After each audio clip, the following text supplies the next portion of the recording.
Salom, bugun sizlar bilan yana pediatr. Bugun biz ijtimoiy tarmoqlardan kelgan savollarga javob berishni boshlaymiz.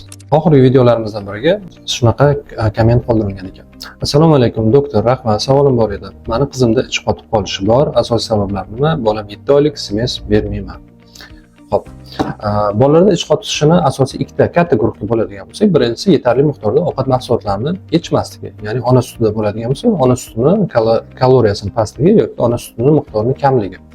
Va ikkinchi katta guruhlarimiz o'zi ham bir qancha guruhlarga bo'linadi. Ya'ni birinchisi xirurgik kasallik, bir qancha xirurgik kasalliklarimiz bor.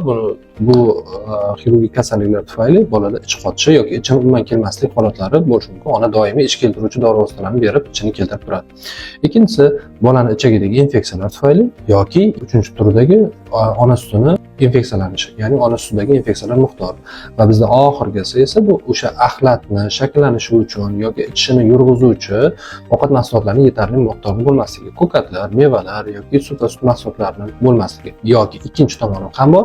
Bunda quruq mahsulotlarning ko'payib ketishi, ya'ni non, qovurilgan yog'li, xamirli narsalarni miqdori oshib ketishi ham bizda ich qotishiga asosiy sabablardan biri bo'ladi.